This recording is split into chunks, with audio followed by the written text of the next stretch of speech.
নমস্কাৰ ওয়েলেছ অসম ইউটিউব চেনেলত আপোনালোকক আন্তৰিক শুভেচ্ছা জ্ঞাপন কৰিছোঁ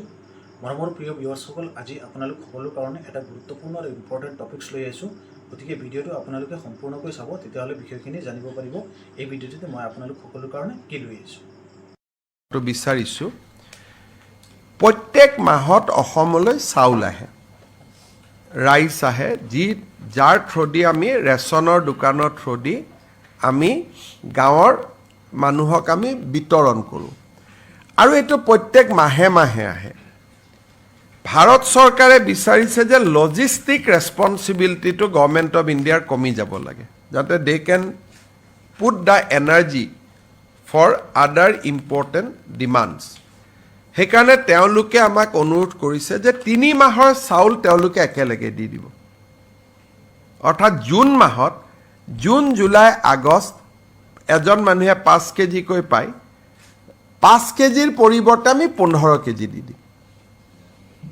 যাতে জুন জুলাই আগষ্ট নেক্সট ছেপ্টেম্বৰত পাব সো 3 মাহৰ নেশ্যনেল ফুড সিকিউৰিটি এক্টৰ চাউল আমি জানুৱাৰীত জুনত আমি একেলগে দি দিম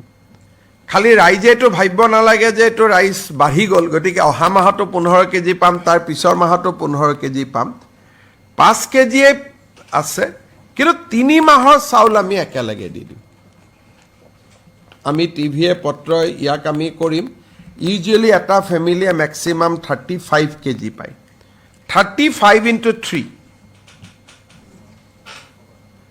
112 105 হ'ব না সো 105 কেজি আমি দি দিলোঁ চবেই 35 নাপায় যাৰ পৰিয়ালৰ সংখ্যা কম কিন্তু 5 into 7 মেক্সিমাম 35 পায় কোনোবাই 15 পায় কোনোবাই 20 পায় যোনে যিমান পায় তাৰ আমি 3 টাইমছ দি দিম যাতে কোনো ধৰণৰ ভাৰত চৰকাৰৰ লজিষ্টিক প্ৰেছাৰটো যাতে কমি যায় কাৰণ ট্ৰাকবিলাক যদি অসমত আহি থাকে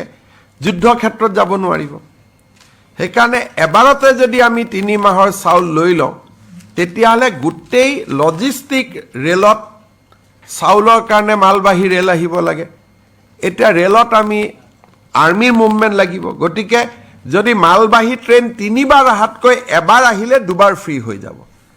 সো সেইকাৰণে লজিষ্টিকটোৰ পৰা লজিষ্টিক প্ৰেছাৰৰ পৰা ফ্ৰী কৰি দিবৰ কাৰণে আমি 3 মাহৰ চাউল জুন মাহত একেলগে দিম এইটো অসম বুলি নহয় সকলো ৰাজ্যৰ কাৰণে এইটো SOP হৈছে আৰু অসমৰ ৰাজ্যক মই বিশেষকৈ কথাখিনি অলপমান জনাই ৰাখিব খুজিছোঁ